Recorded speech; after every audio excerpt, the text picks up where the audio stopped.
ঘরেই কিভাবে রেস্টুরেন্ট থেকে বেশি মজার আর পারফেক্ট একটি ফালুদা তৈরি করতে পারবেন সেটার সহজ একটি রেসিপি নিয়ে চলে এলাম। এটা দেখতে যতটা সুন্দর, খেতে কিন্তু তার চেয়ে অনেক মজা। এই গরমে এটা ঝটপট বাসায় তৈরি করে নিন। তো চলুন দেখে নিই।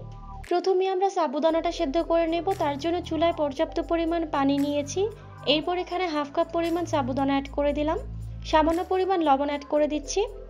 এখন চুলার আঁচটাকে মিডিয়ামে রেখে এটাকে ভালো করে সেদ্ধ করে নিতে হবে। যখন এরকম ট্রান্সপারেন্ট হয়ে যাবে, চুলা থেকে নামিয়ে পানি ঝরিয়ে নিব। এরপর সাথে সাথে এইভাবে ঠান্ডা পানি দিয়ে এটাকে ওয়াশ করে নিব। এতে করে সাবুদানাটা অনেক বেশি ঝরঝরে থাকবে। এখন এটাকে একটা সাইডে রেখে দিচ্ছি। অন্য একটি পাত্রে লিকুইড দুধ অ্যাড করে দিচ্ছি 4 কাপ পরিমাণ। হাফ কাপ পরিমাণ চিনি অ্যাড করে দিচ্ছি। এরপর 1/4 কাপ পরিমাণ পাউডার দুধ অ্যাড করে দিলাম।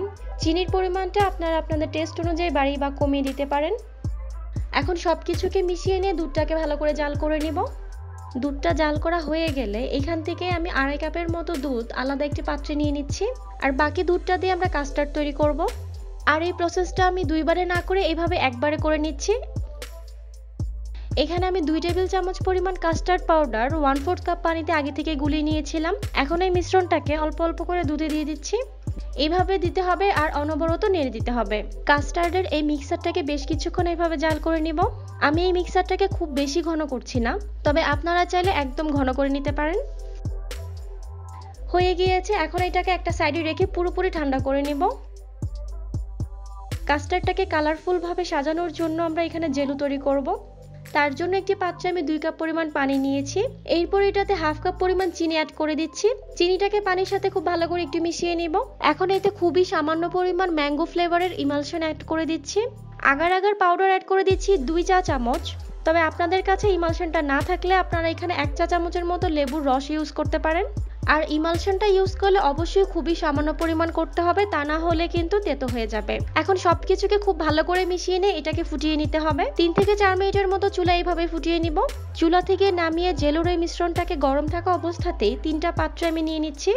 জেলু তৈরির ক্ষেত্রে আগার পাউডারের সাথে পানির পরিমাণটা কিন্তু অবশ্যই পারফেক্ট থাকতে হবে, তা না হলে কিন্তু জেলুটা সুন্দরভাবে জমবে না। আর এই জেলুটাকে আমি 3টা কালারে সেট করে নিব। প্রথমে খুবই সামান্য পরিমাণ রেড ফুড কালার অ্যাড করে দিচ্ছি। এরপর একইভাবে গ্রিন ফুড কালার অ্যাড করে দিলাম। জেলুটাকে এই অবস্থায় নাড়াচাড়া না করে এভাবেই রেখে দিতে হবে। ঠান্ডা হওয়ার পর এটা এমনিতেই সুন্দরভাবে জমে যাবে। ঠান্ডা হওয়ার পর জেলুটা সেট হয়ে গিয়েছে। এখন আমি একটি ছুরির সাহায্যে এটাকে কেটে নিচ্ছি। ফালুদাতে এই কয়েক প্রকার জেলো ইউজ করলে দেখতে কিন্তু অনেক কালারফুল হয় আর খেতেও অনেক ভালো লাগে।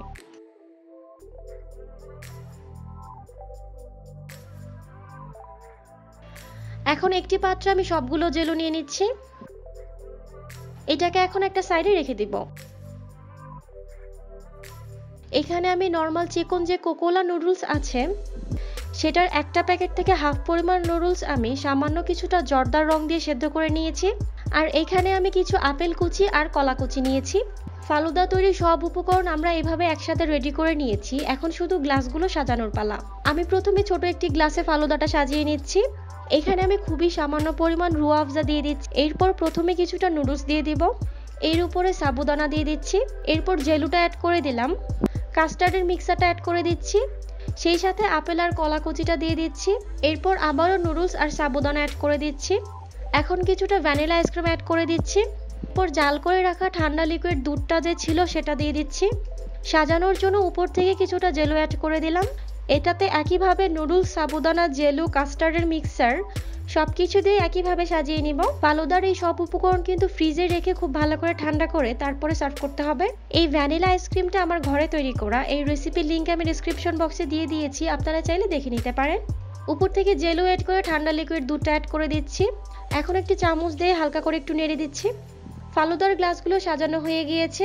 দেখতেই পাচ্ছেন ফালুদার গ্লাসগুলো দেখতে কতটা কালারফুল হয়েছে। আর এই ঘরে তৈরি ফালুদার টেস্ট কিন্তু রেস্টুরেন্টের ফালুদার থেকে অনেক বেশি মজা হয়। আপনারা বাসায় এভাবে ট্রাই করে দেখতে পারেন। আশা করছি আমার আজকের রেসিপিটা আপনাদের কাছে অনেক ভালো লেগেছে।